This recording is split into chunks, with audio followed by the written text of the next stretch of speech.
Investment in market securities is subject to market risk. Read all the documents carefully before investing. तपन जी, बताइए कि आप आज क्या सलाह दे रहे हैं? क्या मार्केट आज खरीदारी वाला होगा? जिनको लंबी अवधि का निवेश करना है, एक बढ़िया अपॉर्चुनिटी है। जी अभिषेक, ये देखो जिस तरह से आप लोगों ने डिस्कशन किया ना, बहुत ही अच्छा डिस्कशन था। और उसमें से एक क्लियर बात है कि यहाँ ना देखो, ट्रम्प ने ये एक तरह से इंडियन गवर्नमेंट को पुश करने के लिए किया है और होपफुली एक महीने में will get some resolution. But हाँ, इम्पैक्ट भी हमें देखना चाहिए, क्योंकि कुछ मुझे लग रहा है कि जब तक ये डिसीजन नहीं आता, ये काफी सारे सेक्टर्स में, जैसे टेक्सटाइल में भी हम लोग बात करें तो रेवेन्यू में ऑलमोस्ट ये टैक्स की वजह से 10 से 15% का इम्पैक्ट आएगा। इवन मार्जिन में भी 5 से 10% का इम्पैक्ट आ सकता है। जैसे वेल्पसन, ट्रीटन, गोकुलदास एक्सपोर्ट, इन सब कंपनीज में आपको देखना पड़ेगा। इवन ऑटोमोबाइल्स में भी ये टैरिफ की वजह से अगर आप देखो तो भारत फोर्ज, मदरसन सुमी, बॉस, उनका भी 8 से 15% का ना एक्सपोर्ट वहां होता है। वहां भी ऑलमोस्ट 6 से 7% का डायरेक्ट इम्पैक्ट आता है मार्जिन का। जेम्स एंड ज्वेलरी में भी जैसे टाइटन, राजेश एक्सपोर्ट, वैभव, उन सब में ऑलमोस्ट 15 से 20% का डायरेक्ट रेवेन्यू इम्पैक्ट आता है। 8 से 10% का मार्जिन इम्पैक्ट आता है। और चौथा मैं बात करूंगा लेदर, उसमें भी आप देखो तो बाटा, रेलिक्सो फुटवेयर ना, उनमें भी ऑलमोस्ट 15% का रेवेन्यू इम्पैक्ट और 10 से 12 मार्जिन इम्पैक्ट आता है। ये क्यों मैं बोल रहा हूँ, क्योंकि इन सबके ऑलमोस्ट 28 से 32% एक्सपोर्ट हो रहे हैं। अभी जब तक टैरिफ का रिवर्सल नहीं होता तब तक ये थोड़ा ध्यान में रखना पड़ेगा इन्वेस्टर को। इन सब स्टॉक से एटलीस्ट थोड़ा दूर रहना चाहिए। बाकी थोड़ा फर्नीचर और पेट्रोकेमिकल के भी कुछ है प्रोडक्ट्स, लेकिन वो कम है उनका एक्सपोर्ट। तब तक आई थिंक डोमेस्टिक में फोकस कीजिए, जहां बैंकिंग सेक्टर हो गया, एनबीएफसी, कंजम्पशन, आई थिंक वो बेटर अपॉर्चुनिटी मिलेगी। और वो भी गिरेंगे क्योंकि मार्केट का गिरा है, तो I think this is a good time two by, जो आपने पहले भी किया। ऐसे सब बहुत सारे किस्से आए पहले, इवेंट से वो बाद में चले भी गए, और ट्रम्प को तो चेंज होने में टाइम नहीं लगता है। So hopefully that will change. तो बस ओनली तब तक आई थिंक ये कुछ सेक्टर्स में आई थिंक इन्वेस्टर को दूर रहना चाहिए, क्योंकि इनमें मार्जिन इंपैक्ट अच्छा खासा है। अदरवाइज बाकी सब सेक्टर्स है डोमेस्टिक फेसिंग में फोकस कीजिए। लॉन्ग टर्म में आई थिंक ये अच्छा मौका होगा इन्वेस्टमेंट करने का। तपन जी, टाटा स्टील, वैसे तो आज हम देखेंगे कि बाजार में हो सकता है कि ये टैरिफ वाली चीजें हावी होती दिखें, बट अल्टीमेटली तो फिर फंडामेंटल्स पर ही शेयर चलेंगे। टाटा स्टील को लेकर क्या व्यू होगा आपका? अभिषेक जी देखो, मेरा भी एक्सपेक्टेशन है कि टाटा स्टील का इस बार का रिजल्ट अच्छा आएगा, क्योंकि आप देखो तो स्टील में ओवरऑल काफी तेजी थी। अगर आप डोमेस्टिक प्रोडक्शन देखे और डिमांड भी देखे तो अराउंड 9 to 10% था। और आगे जाके भी ऐसा लग रहा है कि 1-2 साल भी डिमांड रहेगी। और यहाँ से भी तो जिस तरह से मैनेजमेंट कमेंटेड, काफी तक वॉल्यूम रिकवरी लग रहा है कि 26 में रहेगी। और आगे जाके ना उन्होंने बताया कि कॉस्ट सेविंग किस तरह की तरफ वो टारगेट कर रहे हैं, ऑपरेशनल एफिशिएंसी पे टारगेट कर रहे हैं। मार्जिन अगर आप देखें तो ऑलमोस्ट एक्सपांड हुआ है 14% का, जो ऑलमोस्ट 2.3% ईयर ऑन ईयर, जो बहुत ही अच्छा है ओवरऑल। और इबिटा मार्जिन में काफी इंप्रूव हुआ है, ऑलमोस्ट 15,000 पर ton, so which is quite good. तो दैट शोज नो कि अभी तो नो एक तरह से नो अच्छा पुल अप चल रहा है यहाँ पे। और Europe segment no EBITDA positive है, जो आपको पता है कि कोरस उनका जो मेन पेन पॉइंट था, वहां भी वो पॉजिटिव, इबिटा पॉजिटिव है। तो वो एक बड़ी न्यूज है, क्योंकि वही एक तरह से ना टाटा स्टील को काफी नीचे ले जा रहा था। नेट डेट भी अगर देखो ना तो काफी हद तक ना उनका कम हो चुका है, और 14,000 का तो ऑलमोस्ट कैश है। तो ये सब जब पैरामीटर देखता हूँ और जिस तरह की demand supply, I think Tata steel अभी तो इस लेवल पे मुझे लग रहा है किसी के पास है तो होल्ड करना चाहिए। अभी के रुझान है, आई थिंक डिमांड थोड़ी दिख रही है स्टील में, और 2-3 क्वार्टर तो प्रॉब्लम नहीं आएगी, मुझे को ऐसा लग रहा है। तपन, आपसे सवाल रहेगा। आप बताएं तपन कि इंटरग्लोब एविएशन में medium term long term basis पे ट्रिगर्स क्या बने रहना चाहिए कि यहाँ पे कुछ प्रॉफिट बुकिंग किया जा सकता है, जो ऑलरेडी इन्वेस्टेड है और एक अच्छी रैली देख चुके हैं? लॉन्ग टर्म बेसिस की बात कर रहा हूँ तपन। शरद जी देखिए, आपने जैसे ना इस क्वार्टर में काफी सारे इवेंट्स आए थे, जिसकी वजह से नो टूरिज्म भी इम्पैक्ट हुआ था। ऑफ कोर्स नो काफी सारे नो ग्लोबल इवेंट्स भी हुए थे, जिसकी वजह से डायरेक्ट इम्पैक्ट हमने देखा था। लेकिन अगर मैं रिजल्ट की बात करूं तो काफी हद तक जिसने एक्सपेक्टेशन उससे ज्यादा कम, थोड़ा प्रॉफिटेबिलिटी कम आया है। एंड यील्ड भी अगर आप देखो ना तो ऑलमोस्ट 5% गिरा था। ऑलमोस्ट अगर आप लोड फैक्टर की बात करें तो 0.2 पीपी के अराउंड गिरा हुआ है। पैसेंजर ट्रैफिक देखो ओवरऑल अप था 12% के अब तक तो जो उनको हेल्प किया है ओवरऑल, लेकिन आगे जाके मुझे ऐसा लग रहा है कि यहाँ सुधार होगा, क्योंकि अभी फेस्टिवल सीजन आएंगे एक आध क्वार्टर में, तो आई थिंक वहां से थोड़ा पॉजिटिव इम्पैक्ट आएगा। और यहाँ से जिस तरह के लास्ट ऑर्डर बुक इन्होंने जो प्लेन्स के दिए, उस तरह से लग रहा है कि कैपेसिटी काफी ग्रो करे। जो एयर इंडिया का जो मामला बीच में हुआ था, वो एयर जो क्रैश हुआ था अहमदाबाद के बाद, उसका भी थोड़ा फायदा आगे जाके इंटरग्लोब के लिए सेंटिमेंटली पॉजिटिव रहेगा। और काफी हद तक काफी सारे कंट्रीज में नेटवर्क एक्सपेंशन भी हो रहा है। और यहाँ से मुझे ऐसा लग रहा है कि यहाँ इनको जो बेसिकली मार्जिन पे काम करेंगे, जो मैनेजमेंट ने ऑलरेडी बोला है कि उस पे थोड़ा डाउन था, वो उस पे काम करने वाले। लेकिन ये एक ऐसा स्टॉक है ना जो आई थिंक थोड़े डीप में आता है, तो you should go and buy it, क्योंकि ये लॉन्ग टर्म स्टोरी है। ऑफ कोर्स ना, मोनोपोली एक तरह से कह सकते हैं। दूसरे प्लेयर जो एयर इंडिया, स्पाइसजेट बहुत पीछे है। तो मेरे हिसाब से जैसे आई थिंक सिचुएशन में सुधार आएगा, आई थिंक यहाँ डिमांड आएगी। तो यहाँ से अगर ये बिकॉज ऑफ जो रिजल्ट है नीचे आता है, I think for long term of course buy on dip से रहेगा ये स्टॉक, क्योंकि ये लॉन्ग टर्म स्टोरी। और aviation industry at the end of the tourism grow होगी तो एविएशन इंडस्ट्री ग्रो होगी, और अगर एविएशन ग्रो होगा तो IndiGo will be the first one. तो I think buy on dips का मेरा यहाँ मत रहेगा। करें तो तपन, ये कौन से इंडस्ट्रीज रहेंगे जिसपे टैरिफ का जो है कोई इम्पैक्ट नहीं रहने वाला है और इंडिया फेसिंग इंडस्ट्रीज रहेंगे, बताएं। जी, यहाँ शरद जी, अगर डोमेस्टिक फेसिंग की बात करें तो पहले आता है कंजम्पशन। तो कंजम्पशन में कुछ स्टॉक्स आप नजर में रख सकते हो, क्योंकि ओवरऑल अगर आप देखो तो कंजम्पशन में मेरे को लग रहा है कि ये जैसे टाटा कंज्यूमर है, वो एक स्टॉक में लूंगा कि यहाँ से अच्छी खासी तेजी मुझे भी दिख रही है कंजम्पशन में। और यहाँ से टाटा कंजम्पशन भी एक ऐसा स्टॉक है जो ओवरऑल अभी जो रिजल्ट आया वो ओके था, लेकिन यहाँ से मुझे लग रहा है सेकेंड थर्ड क्वार्टर से काफी अच्छा रहेगा। तो थोड़ा लॉन्ग टर्म अगर आप सोचे तो एक अच्छे लेवल पे आपको मिल रहा है, तो वो एक स्टॉक मेरे रेडार में रहेगा। दूसरा अगर स्टॉक बोले तो मैं होटल इंडस्ट्री से करूंगा, जहां मैं ओवरऑल लेमन ट्री की बात कहूंगा कि अगर वो लेमन ट्री की भी बात करना कि होटल इंडस्ट्री में आप देखें तो एवरेज रेवेन्यू पर रूम काफी अच्छा खासा डबल डिजिट में ग्रोथ हो रहा है। तो मुझे वहां भी एक अच्छी खासी तेजी दिख रही नेक्स्ट एक दो क्वार्टर में, क्योंकि जो फेस्टिवल सीजन आ रहा है और eight the end of the day tourism बढ़ेगा। तो यहाँ भी जो जिस तरह से गाइडेंस है लेमन ट्री को, जिस तरह से एक्सपेंशन प्लान है, तो वो भी एक स्टॉक आप नजर में रख सकते हो। ये अभी जो गिरावट आई तो उसमें आप बाय कर सकते हो। और तीसरा हॉस्पिटल में होगा, तो हॉस्पिटल में यहाँ मेरी नजर अपोलो हॉस्पिटल में रहेगी। वहां अगर आप देखो तो देखें ना, एवरेज रेवेन्यू पर बेड ऑलमोस्ट डबल डिजिट से ग्रो हो रहा है, और अपोलो हॉस्पिटल का एक्सपेंशन अच्छा खासा है। इन्होंने काफी हद तक ऑलमोस्ट 4,000 करोड़ से का एक्सपेंशन बताया है। और आगे भी जो भी हॉस्पिटल्स आ रहे हैं वो वेल इक्विप्ड, तो यहाँ से मुझे हॉस्पिटल में आई थिंक अपोलो हॉस्पिटल भी दे सकते। तो ये कुछ डोमेस्टिक कंजम्पशन और हॉस्पिटल्स होटल्स है जहाँ मैं फोकस करना चाहूंगा।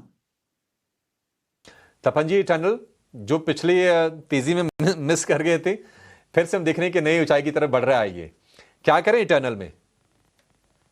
अभिषेक जी, देखो इटर्नल एक ऐसा स्टॉक है जहां वैल्यूएशन डायरेक्टली लागू नहीं होते, क्योंकि वैल्यूएशन आप देखोगे तो ऑफकोर्स 25 करोड़ का प्रॉफिट था, और पिछले 2 साल से जब से ये कंपनी प्रॉफिट में आई है यही 5 करोड़ 25 करोड़ और 50 करोड़ के आसपास घूम रही है। तो ऑफकोर्स वैल्यूएशन तो काफी हाई है, लेकिन ये होप स्टोरी हो गई है एक पूरी कि यहाँ से जिस तरह से मैनेजमेंट ने बोला है कि 150 मिलियन का उनका टारगेट है 2 साल का प्रॉफिट का। अब ये सुन के कोई भी इन्वेस्टर जाके लेगा, और एक तरह से सबको ऐसा लग रहा है कि यहाँ जो भी कहता है बड़े प्लेयर बनेंगे वही सरवाइव करेंगे ई कॉमर्स में।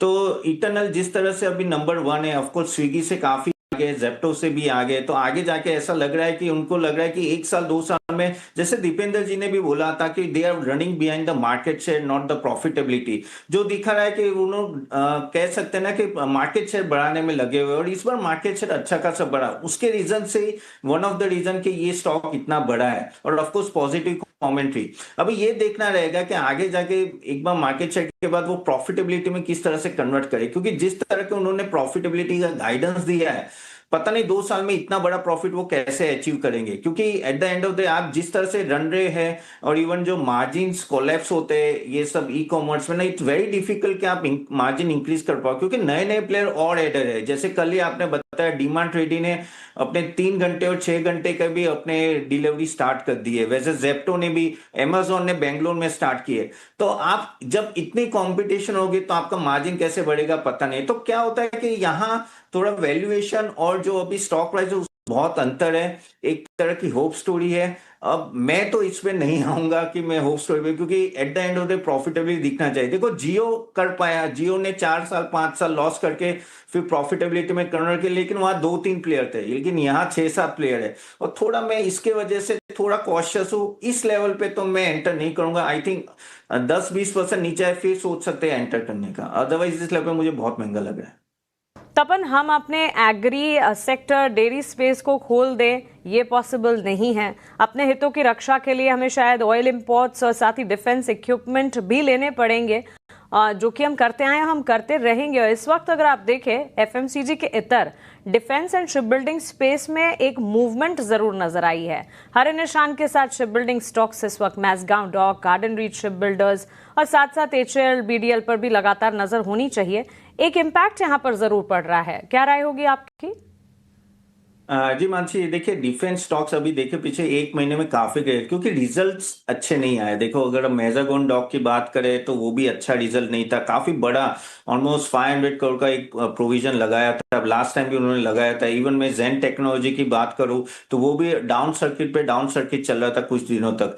तो ये बताया कि कुछ कुछ स्टॉक्स है ना कि वैल्यूएशन परस्पेक्टिव आगे बढ़े, लेकिन रिजल्ट उसके तरह नहीं आए, तो वो पनिश कर रहे हैं मार्केट। आप देखो कि काफी हद तक डिफेंस स्टॉक्स नीचे आए हैं, लेकिन यहाँ आपको थोड़े बाइफरगेट करना पड़ेगा। जहां जहां रिजल्ट अच्छे वहां आप अपनी पोजीशन बना सकते हो। ऐसा नहीं है कि मेजागोन अच्छा नहीं है, जैसे मैंने मैनेजमेंट को सुना है, I think this was the last time कि वो प्रोविजन करें, नेक्स्ट टाइम से वो नहीं होगा। लेकिन eight the end of the day profitability में इंप्रूवमेंट आना चाहिए और जो कैपेसिटी भी बढ़नी चाहिए, क्योंकि ऑर्डर बुक की कोई कमी नहीं है इन सब में। एचएल ले लो, बीएल ले लो, मेजागोन ले लो, इन सबके पास, बीडीएल, सबके पास अच्छी खासी ऑर्डर बुक है। द मेन थिंग कि इनका जो प्रॉफिटेबिलिटी होती है वो लीनियर मैनर में नहीं होता है। कभी कभी किस क्वार्टर में एग्जीक्यूशन ज्यादा होता है तो वहां प्रॉफिटेबिलिटी ज्यादा बुक होती है, तो वो रहेगा। एज ए इन्वेस्टर आपको नो डाउट डिफेंस सेक्टर अच्छा है, लेकिन आपको स्टॉक का वैल्यूएशन भी देखनी चाहिए, क्योंकि काफी सारे स्टॉक्स अभी नीचे आ रहे हैं। और खासकर से ड्रोन टेक्नोलॉजी में जितना मुझे पता है कि आई थिंक अभी भी 6 महीने 1 साल के बाद इनको ड्रोन के कॉन्ट्रैक्ट के एग्जीक्यूशन का मौका मिलेगा। तो वहां थोड़ा आपको ध्यान देना है कि ऐसा नहीं कि ड्रोन है तो जेन टेक्नोलॉजी या कोई और द्रोणाचार्य ऐसे स्टॉक्स ले। तो यहाँ इन्वेस्टर को थोड़ा रिजल्ट देखे और कीजिए। लेकिन अगर आप मुझे पूछे कि इसमें से कौन से इस टाइम पे अच्छे हैं, तो आई थिंक बीएल एक ऐसा स्टॉक होगा जो आप देख सकते हो, उसका रिजल्ट भी अच्छा है। इवन एचएल भी आप देख सकते हो। आपको कौन सा लगता है कि एनबीएफसीज या हाउसिंग फाइनेंस कंपनीज जहाँ पे अच्छी मूव आ सकती है? क्योंकि देखिए हम डिक्रीजिंग इंटरेस्ट रेट सिनेरियो में अभी हैं, तो यहाँ पे आपको लगता है कि कौन सा एक बढ़िया पॉकेट होगा जहाँ पे इन्वेस्टर्स नज़र देख सकते हैं? देखिए आपको हाउसिंग फाइनेंस कंपनीज में भी स्पाइक आया हुआ है। जी सर जी, देखो ये अगर रिजल्ट सीजन की बात करें ना, हाउसिंग फाइनेंस कंपनी ने काफी बेटर रिजल्ट दिए है। और एलआईसी हाउसिंग ले लो या आधार हाउसिंग फाइनेंस ले लो और एलएनटी हाउसिंग फाइनेंस, काफी सारे हाउसिंग फाइनेंस, इवन पीएनबी का भी आई थिंक मैंने देखा था अच्छा रिजल्ट था। तो वहां एक अच्छी खासी स्ट्रेंथ है। ऑफकोर्स वहां स्ट्रेंथ जारी रहेगी, क्योंकि जैसे मैंने पहले भी बोला था कि इनका कोलेटरल स्ट्रांग होता है। उनके एनपीए में थोड़े, यानी एनपीए थोड़े कम आते हैं, क्योंकि उनके जो हाउस होते हैं वही कोलेटरल होता है। और यहाँ क्या होता है कि जिसे इंटरेस्ट रेट कम होता है ना, एनबीएफसी का कॉस्ट ऑफ बोरोइंग तुरंत कम हो जाता है, क्योंकि वो बैंक्स और इंस्टीट्यूशन से लेते हैं, तो इनको नेट इंटरेस्ट मार्जिन में डायरेक्ट फायदा होता है। जबकि ये जो हाउसिंग लोन देते हैं ना, वो फिक्स रेट पे देते हैं, तो आपका नीम ऑटोमेटिक बढ़ जाता है। और वही हम लोग देख रहे हैं हाउसिंग फाइनेंस कंपनी। तो अगर फर्स्ट चॉइस तो मेरी हाउसिंग फाइनेंस कंपनी रहेगी। जो मैंने कुछ नाम दिए वो आप देख सकते हैं। ऑफकोर्स एलआईसी हाउसिंग प्रीफरेबल रहेगा, वो आप देख सकते हो, क्योंकि हाउसिंग फाइनेंस मुझे लगेगा थोड़ा चलेगा। रही बात हम लोग जब बात करते हैं कि कंज्यूमर फाइनेंस के, जहां हमने देखा कि बजाज फाइनेंस का रिजल्ट इतना अच्छा नहीं आया था, और उसके साथ काफी सारे एमएनएम फाइनेंस से लेके बहुत सारे स्टॉक गिर गए। और बजाज फाइनेंस ने जो बोला कि एमएसएमई में काफी उनको दिक्कत दिख रही है, प्लस एमएफआई लैंडिंग में भी उनको थोड़ा स्ट्रेन दिख रहा है, तो उसके वजह से एनपीए में प्रोविजन बढ़ा था, उसके वजह से बजाज फाइनेंस गिरा है। आई थिंक और 5-10% नीचे आता है तो आई थिंक बजाज फाइनेंस एक अच्छा कैंडिडेट होगा, आप नीचे से ले सकते हो। और तीसरा एक व्हीकल फाइनेंसिंग में अगर देखो श्रीराम फाइनेंस हो, तो वहां भी अगर आप देखो तो ऑटो सेक्टर में नो इतना अच्छा सेल्स नहीं हुआ। और वहां भी जो श्रीराम फाइनेंस ने बोला था कि नो वहां भी उनको थोड़ा स्ट्रेस दिख रहा है। तो श्रीराम फाइनेंस भी स्टॉक अच्छा है, लेकिन थोड़ा नीचे आए तो अब आप देख सकते हो। लेकिन फर्स्ट प्रायोरिटी मेरी हाउसिंग फाइनेंस होगी। आई थिंक वो एक सॉलिड सेगमेंट है एनबीएफसी जो आप देख सकते हैं लॉन्ग टर्म के लिए। तपन जी, एक बार एचयूएल पर आपकी पहली प्रतिक्रिया और क्या करना चाहिए शेयर में? अभिषेक जी देखो, एक्चुअल से ऐसा वॉल्यूम ग्रोथ का आई थिंक 3 से 4% का एक्चुअली अनुमान था। अब देखते हैं किस तरह से आता है, लेकिन प्रॉफिट अच्छा है, प्रॉफिट काफी अच्छा है। और यहाँ से कमेंट्री भी मैं सुनना चाहूंगा क्या मैनेजमेंट, क्योंकि एक्चुअल नॉर्मली कमेंट्री पे ज्यादा चलता है। और यहाँ से रूरल डिमांड जो एक्सपेक्टेड है कि होपफुली रिकवरी आएगी, तो उस पे मैनेजमेंट क्या बोले, कहाँ उनको ग्रीन शूट्स दिख रहे हैं। और अर्बन एफएमसीजी डिमांड है वहां भी वो देखना चाहेंगे, हम लोग देखना चाहिए कि किस तरह से डिमांड बढ़े, क्योंकि रूरल और अर्बन दोनों सब डिमांड देखनी चाहिए। प्रीमियमाइजेशन जो भी उनके प्रोडक्ट्स है उनमें उनका कैसा मार्जिन अपटिक हुआ है, लेकिन अभी जो फिलहाल जो आया है आई थिंक वो ठीक ठाक ही देख रहा है। लेकिन देखिए एक्चुअल अगर आप देखो बाकी सब एफएमसीजी पैक में काफी अंडर परफॉर्मर रहा है। उनका ऑलमोस्ट वॉल्यूम ग्रोथ ऑलमोस्ट 2 से 4% के आसपास रहा है, जो काफी कम है कंपेयर टू ऑल एफएमसीजी। और इसलिए 3 साल से ये स्टॉक इतना चला नहीं है।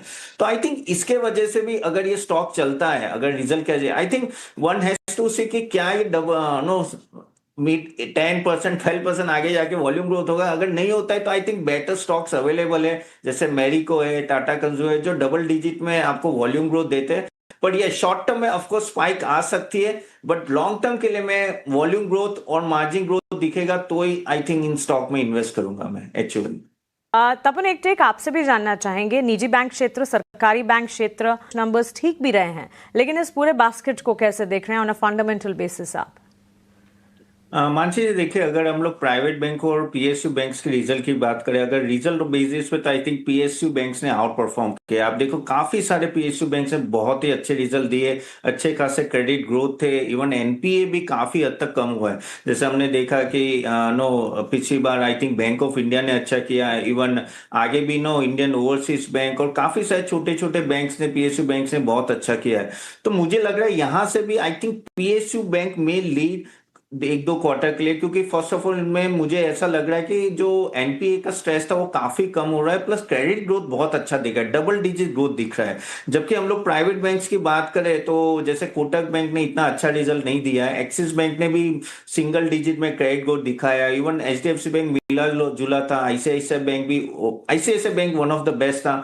तो आई थिंक तो भी पीएसयू बैंक्स में आप देख सकते हो ज्यादा। लेकिन अगर आप मुझे स्टॉक स्पेसिफिक बोलेंगे तो I think large private banks में I think ICICI Bank is a stand out. और पीएसयू बैंक्स में अगर आप देखो तो बैंक ऑफ इंडिया और एसबीआई, ये दो बैंक में प्रीफर करूंगा, और preferably PSU banks I think इस बार थोड़ा ज्यादा अच्छा कर रहे हैं कंपेयर टू प्राइवेट बैंक्स।